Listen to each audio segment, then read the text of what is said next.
This program is rated PG. It contains themes and scenes which may not be suitable for very young audiences. Parental guidance is advised.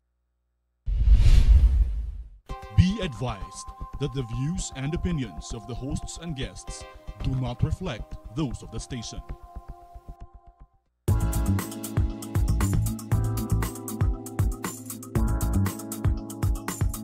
Mabuhay! You're watching the Business Portal, your gateway to business trends and opportunities. And I'm your host, Howell Mabalo.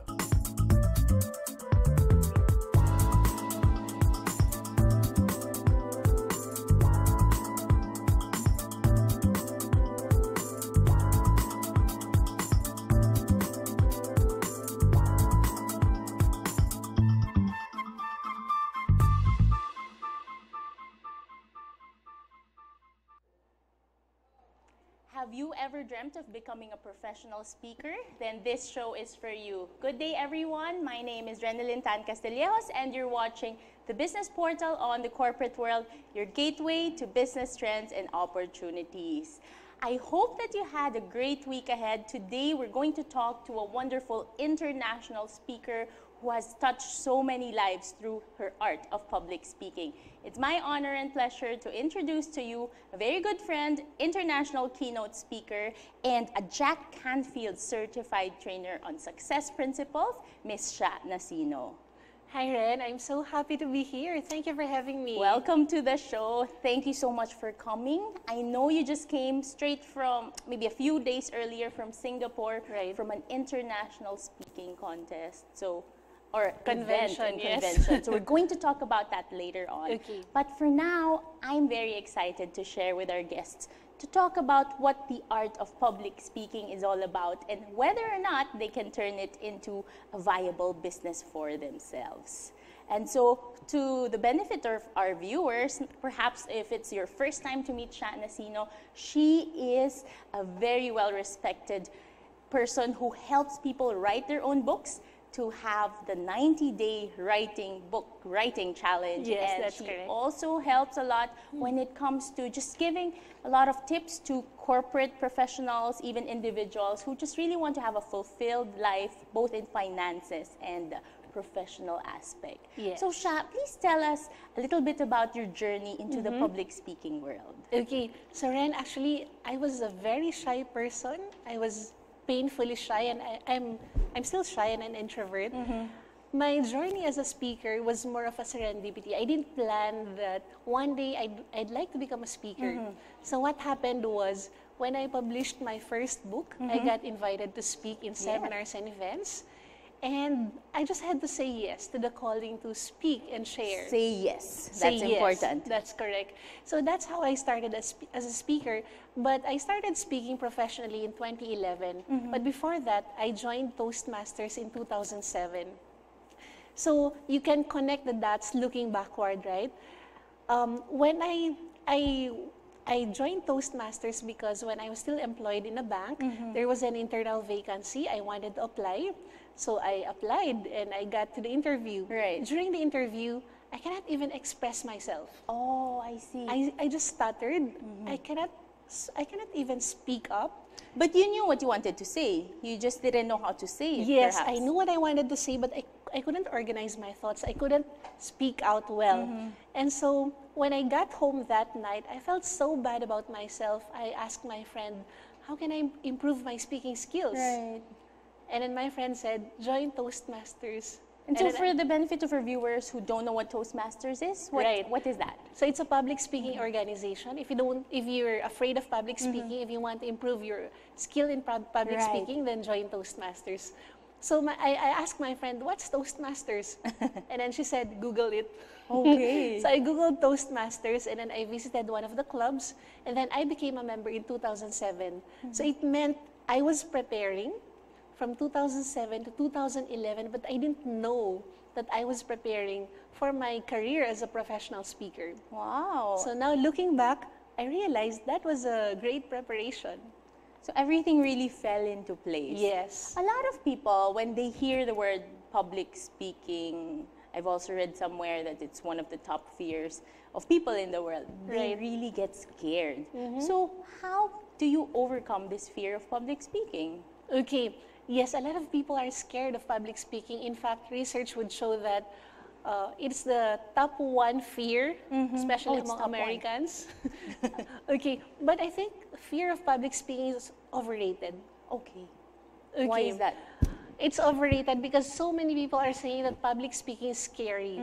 But have you really tried to speak in front? Yes, it could be scary. You get nervous. And up until today, I still get nervous just before I speak. But the moment I hold the mic, my fear vanishes. So I'd like to give 3 tips on how you can overcome your fear of public speaking. The first tip is to read aloud for 10 to 15 minutes a day. Oh, you read aloud just alone? Yes, by yourself. Because sometimes we're afraid to speak in public because we're not very familiar with the language. Maybe they ask you to speak in English and you're not very familiar with it. So what you do is to read aloud an English book every day for 10 to 15 minutes, and then you become familiar with the words. And then you'll become more comfortable speaking because now you know what those words meant, etc. That advice actually came from a very good psychologist. Her name is Dr. Marisa.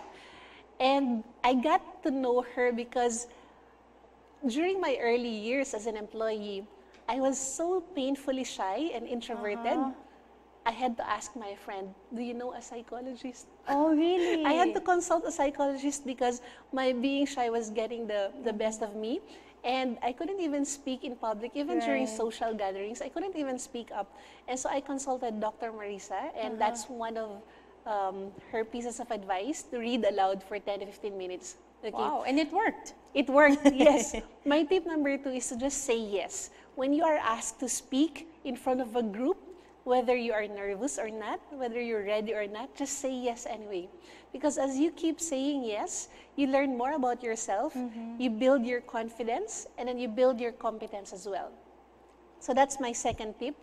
I like that. My third tip is, so this is backed by science. There's a TED Talk by Amy Cuddy, and she spoke about how can you become confident in 2 minutes. 2 minutes, you can have confidence. So my third tip for you is to do high power poses. Okay. For example, if you do this, so this is the Superwoman pose. Okay. If you do this for 2 minutes, your biochemistry changes. And if you're scared, if you're nervous, it signals your brain that, hey, I'm confident. And it follows. Your motion follows your emotion. That totally your makes emotion follows your motion. Wow. Yes. So do high power poses. Another high power pose is like this. So you do those. The V position for 2 minutes. Of course, don't do it in front of the public, right? So usually you do it, of course, in your room, in the bathroom, in your office, when you're alone. Yes, that's correct. Or you do like this. So this was taught to me by the world champion of public speaking, Darren Tay. Okay. So you do the open position, and when you do that, you're opening yourself and you're signaling your brain that I'm confident. So you're actually tricking your brain. You know what? What I'm struck with what you're sharing now is, even though public speaking is something that you do in front of an audience, a lot of the tips that are very helpful for a public speaker, I think, is being very strong internally. Yes. And so you said, read out loud, just say yes, and do these power poses. Right. So hopefully we have viewers who are just starting out in their career, try out the tips that Sha said, and before you know it, you'll also be having more confidence on stage and just really giving the value that you need for the audience. Right. So thank you for that. I would try those out as well. I'd like to ask you, Sha, I know that you really read a lot. You're a very good author. You've published 12 books. Who are your favorite public speakers that perhaps our viewers can learn from as well? Okay, in the Philippines, my favorite would be Bo Sanchez. Bo Sanchez. Yes, he's my favorite because he's so authentic. Right. And he's really articulate on stage. And the reason behind that is because he prepares so well for each and every talk. Preparation is key. Yes, even if he's already a great speaker, he really, really prepares. That's how he respects his audience. Another one is Dr. Alex. Dr. Alex, he's the author of the book 12 Little Things Every Filipino Can Do for the Country. Dr. Alex Lacson, Attorney Alex Lacson, oh my God.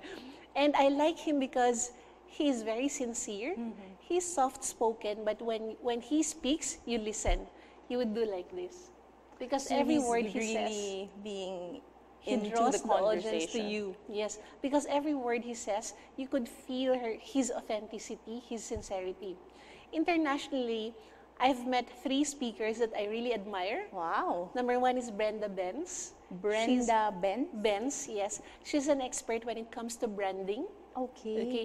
Number 2 is James Taylor. He's an expert when it comes to innovation and creativity. And number 3 is Ron Kaufman. He's an expert when it comes to service. So these are Okay. international speakers, and I've seen them speak on stage, and they really set the standard. They are really world class. The other speakers that I admire, of course, but I haven't really seen them speak yet. I admire them because of their character, personality, because of the way they treat the speaking business. It's Frederick Harren. He's a global speaker. And another speaker that I admire is Darren Tay. You mentioned he The is the one who's 2016 the world world champion. champion public speaker. Yes, How this is it guy is like so confident. to meet this world champion public speaker in person. He's very humble. He's very humble. I met him, and then he was so generous with the information, and he's also very brilliant. So that's Darren Tay. Oh, wow.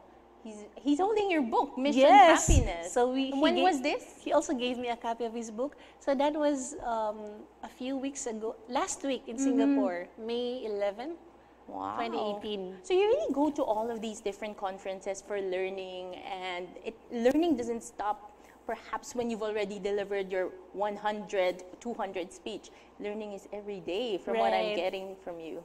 Yes, there's this book called Strengths Finder. And what I really love about it is you discover your strengths, top 5 strengths. One of my top 5 strengths is I'm a learner. So I love learning locally in the Philippines and also internationally. Wow, these are people you've helped so much. Can you tell us about this photo, Sha? Okay, so that was in PICC at the feast of Brother Bo Sanchez. I spoke to about 3,500 audience. Wow, that's a lot. Yes. How and did also you Brother Alvin feel Barcelona. before you went out the stage? I did a lot of preparation mentally, and of course, I really had to research my speech. I had to write it down, and then practice, and then practice, and then practice, because I wanted to speak within the allotted time. That's how I respect my audience. I need to Right. practice. I need to write down my speech. Not each and every speech, but that's what I plan to do. Especially for short speeches, I have to really write down everything and then practice at least 4 times. It's amazing how this craft that you have, I've known you for many years, and I've seen you really just keep on growing and growing. And I see that your secret is really no secret. It's a lot of hard work. It's a lot of doing your homework. And it's really just loving your audience. I always hear this Right. from you. So perhaps you can share, how do you love your audience and like show to them these feelings and the knowledge that you want to share? All right, I'd like to credit my mentor. He's my mentor for telling me that we need to love the audience. Robin Seeger, that's his name. Robin Seeger. It's the first time I heard about that term from him, and it was also taught by his mentor. So how do you love your audience?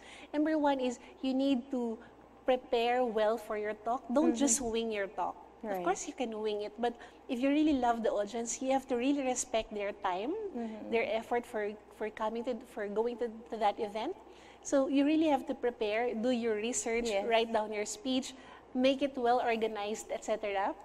Number 2 is when you actually deliver your speech, don't think of public speaking as, oh, this is my way of getting the applause. Right. Because public speaking is never about you. Public speaking is never about the speaker. It's always about the audience. So when you speak, you ask yourself, what value can I give my audience? What would make this speech worth their time and effort? So you have to have very high respect for your audience. Number 3 is don't look down on your audience. Don't Okay. look at yourself as I'm superior because I'm the speaker.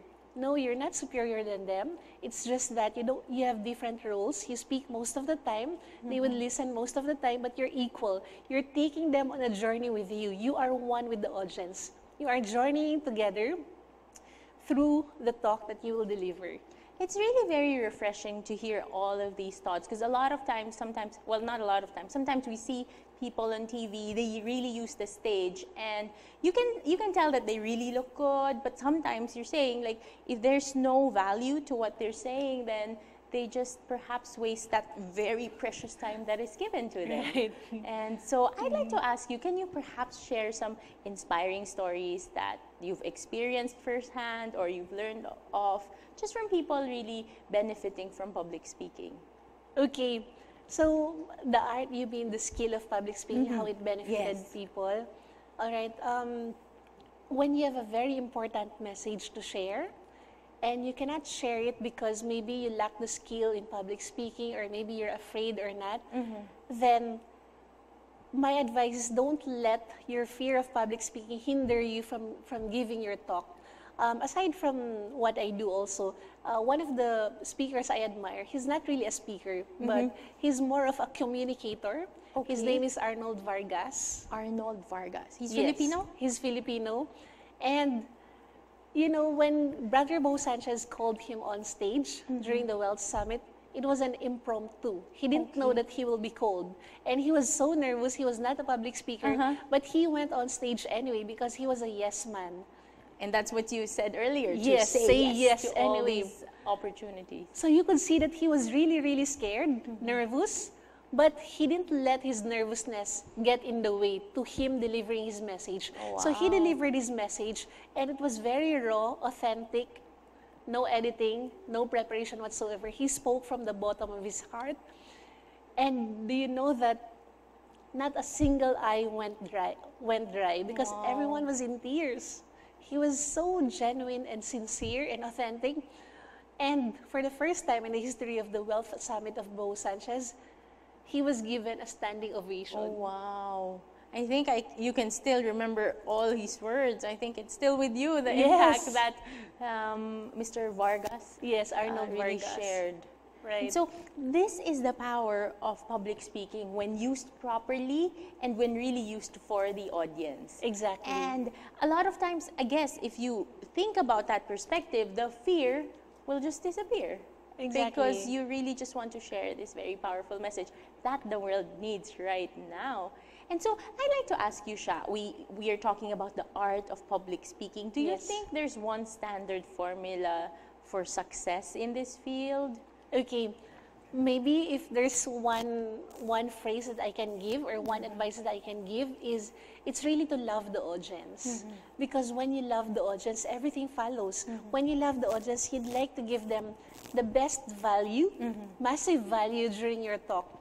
So it follows on how you craft the content of your speech, how you organize your speech, how you deliver your speech, etc.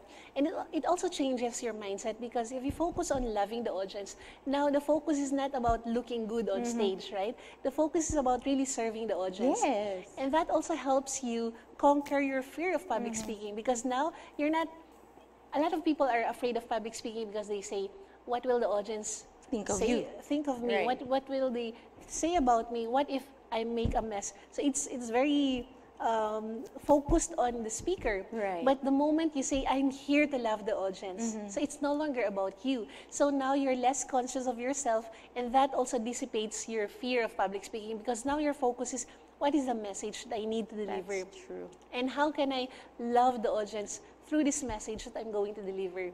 That So makes to sense. sum it up, really, it's really to love the audience. Thank you very much for sharing. Was You're there most ever a welcome. time, Sha, that you went out on stage and then the session became really challenging, and how did you overcome that? Okay, that happened when I was still starting out as a speaker in a Toastmasters environment. So I went on stage. There were about 20 people, just 20.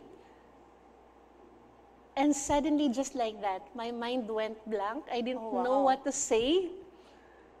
And so I started to cry. In front of the audience? In front of the audience. So that was in 2011 when I started out. I started to cry. And then I realized, wait a minute, I'm already a grown up and I'm crying in front of an audience. Right. So I hid behind the podium. You hid behind the I podium. hid behind the podium. And what happened next? And while I was hiding behind the podium, I realized maybe I'm disrespecting my audience because I'm hiding away from them. So I stood up again. I just continued to cry. And that was my first ever speech. Okay. In Toastmasters. That was the first public speech that you gave. Right. So now I'm sharing this because the way to overcome it is to keep speaking, because that's when you learn more about yourself. That's when you grow your craft as a speaker, and to be humble to learn as well, to receive feedback from concerned people. Now to 2018, so I think I've really grown as a speaker. The challenge would be, what if the audience is the group of people in the audience are people who are higher than you in terms of education, Okay. and they are more advanced in terms of years. Yes. So there's that tendency to be intimidated, and that happened to me. I spoke to a group of professors who were, most of them, 90% of them they have their PhD. Okay. And they're about 50s, 60s in age. And so I had to really think of ways on how I can give value to them, without them thinking about, hey, this is a young person, I know more about this, I know more than what she knows. So I had to make them feel important. And it worked. It worked, yes. Wow. And I'd really just like to thank you for sharing your very vulnerable experience when you were starting out in 2011.